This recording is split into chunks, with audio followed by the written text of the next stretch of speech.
The ash always tasted like metal and regret, even on a day that promised a plate of greasy eggs. Rain slicked the cracked pavement, reflecting the warped neon glow of the cityscape. My stomach rumbled, a reminder that even immortals had biological needs, especially when processor time was running thin. Ahead, the sign for diner buzzed, a promise of lukewarm coffee and lukewarm solace. Perched on the awning, a black raven eyed me, its head cocked. A perfect, obsidian blot against the grim gray sky. For a split second, the bird wasn't a bird. It was a flash of something else. Jackie Angel's laugh, bright and sharp as glass. The smell of pancakes, real maple syrup, not the synthetic junk I usually processed. Her small hand, sticky with jam, reaching for mine across the kitchen table. The sun, a warm, honest sun, streaming through the window of our home in paradise. Her doll held tight, giggling.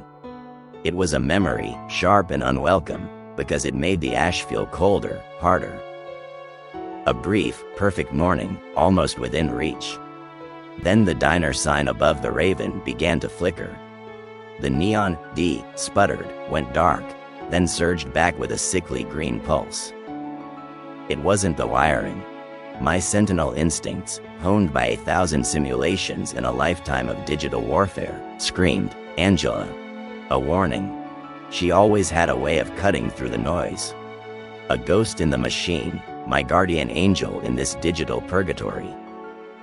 DW, that simple-minded son of a bitch. He was getting boring. Predictable. Almost. The plate glass window of the diner imploded.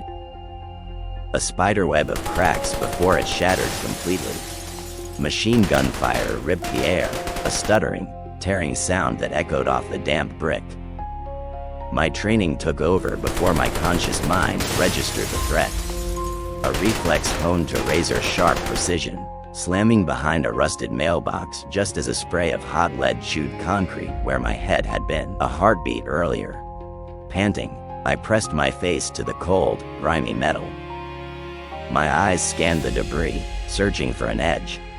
In the gutter, half submerged in a puddle of rainwater and oil, lay a tire iron. Long, heavy, knobby with rust. Angela, I thought, a sardonic grin twisting my lips, always had the table set when I was hungry. She knew I preferred to eat my enemies. I snatched the iron, the cold weight familiar in my grip. The gunman inside, a hunched figure silhouetted by the diner's dim lights, sprayed another burst, wilder this time. He was an avatar, a piece of code, but the damage he could do was real enough in this reality. I coiled, muscles screaming with digital strain, and hurled the iron. It spun end over end, a dark blur against the flickering neon, a blur aimed with an assassin's precision. It hit him, dead center. The sound was a wet thud, followed by a shower of sparks as the avatar's form glitched. A brief static burst, then it collapsed in a heap of broken code and twisted metal. The machine gun clattered to the floor, silenced. I pushed myself up, my knees protesting. The ash, for a moment, seemed to hold its breath. A yellow taxi, its paint peeling like sun-dried skin, screeched to a halt beside the curb, its destination light red, anywhere. Perfect. I yanked the door open and slid inside. The stale scent of old cigarettes and exhaust fumes filling my nose.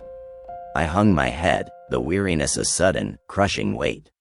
I rubbed my eyes, the grit of the ash clinging to my eyelids. My processor hummed, a low thrum that always preceded the shift. I lifted my head, opened my eyes. The taxi was gone. The metal and regret of the ash had evaporated, replaced by the warm glow of our kitchen.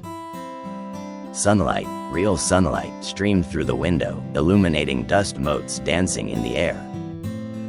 The smell of pancakes was real, not a memory. Jackie Angel, my daughter, stood before me, a small, worried frown on her face. "You look tired," she said, her voice a chime.